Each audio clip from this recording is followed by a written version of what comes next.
Kita akan menyelami kisah mengerikan Charles Cullen. Tapi ini bukan sekedar cerita true crime biasa. Ini adalah sebuah teka-teki psikologis yang dalam banget. Apa sih yang bisa mengubah seorang perawat, sosok yang tugasnya menyembuhkan, malah jadi malaikat maut? Yuk, kita bedah sisi gelap di balik seragam putihnya. Nah, kutipan ini tuh pas banget jadi inti dari pembahasan kita. Perilaku yang kita lihat di permukaan seringkali cuma puncak gunung es. Di bawahnya ada kekuatan tak sadar yang tersembunyi, yang justru jadi penggerak utamanya. Inilah jurang mengerikan antara penampilan dan kenyataan dalam kasus Charles Cullen. Oke, sebelum kita masuk lebih dalam ke psikologinya, kita perlu lihat dulu fakta-fakta kelam dari kasus ini. Siapa sebenarnya Charles Cullen di balik citranya sebagai perawat? Mari kita ungkap profil seorang pembunuh yang beraksi di tempat yang paling nggak kita duga. 16 tahun. Coba bayangin, bukan setahun 2 tahun, tapi selama itulah Charles Cullen, seorang perawat sekaligus pembunuh berantai, beraksi tanpa terdeteksi. 16 tahun dia pindah dari satu rumah sakit ke rumah sakit lain, dan di belakangnya dia ninggalin jejak kematian yang nggak bisa dijelaskan. Ini yang bikin merinding kan? Ironi yang luar biasa mengerikan. Di satu sisi, ada tangan yang seharusnya merawat dan memberi kenyamanan. Tapi di sisi lain, tangan yang sama justru secara metodis menyuntikkan racun. Dia pakai ilmunya untuk menyembuhkan, malah dipakai untuk menghancurkan. Ini pengkhianatan total terhadap sumpahnya sebagai perawat. Film The Killer Nurse itu emang bagus banget nunjukin kengerian dari apa yang Cullen lakuin. Tapi banyak yang ngerasa film itu berhenti di situ aja. Dan akhirnya ninggalin kita dengan pertanyaan paling besar. Kenapa? Nah, kekosongan inilah yang akan kita coba isi dengan melihat lebih dalam ke sisi psikologisnya.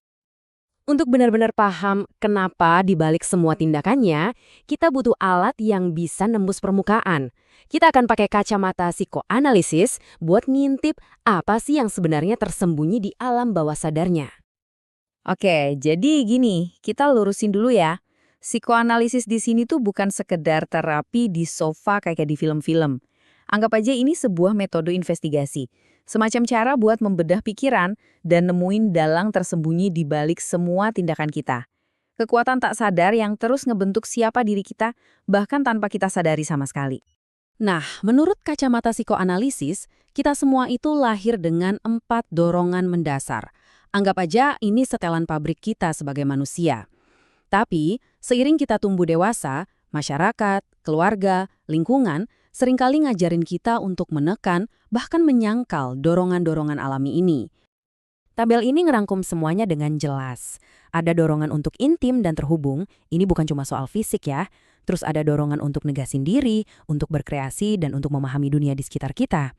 Nah, saat dorongan-dorongan ini ditekan, dia nggak hilang gitu aja loh.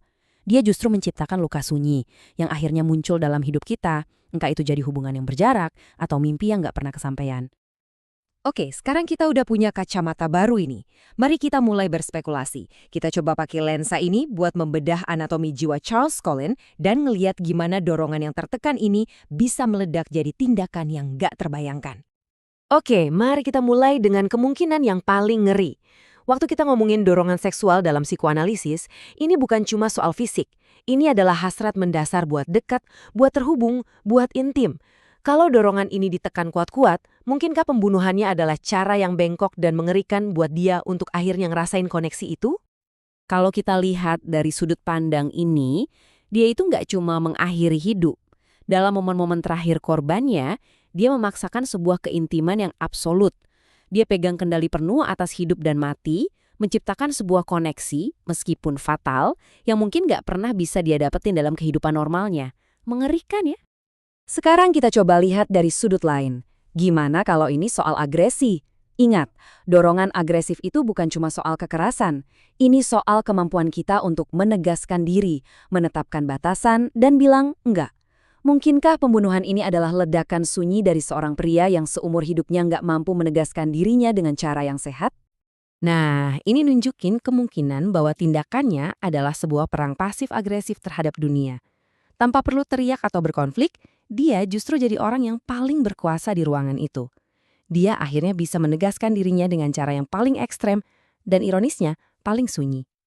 Jadi, kenapa kita perlu peduli sama kasus ekstrem ini? Karena meskipun tindakannya mengerikan, dinamika dorongan yang tertekan ini adalah sesuatu yang universal. Kasus ini seperti cermin yang bisa memantulkan pergulatan yang ada di dalam diri kita semua, tentunya dalam skala yang sangat-sangat berbeda ya. Nah, ini poin kuncinya. Sangat-sangat sedikit orang yang jadi monster seperti Kalen.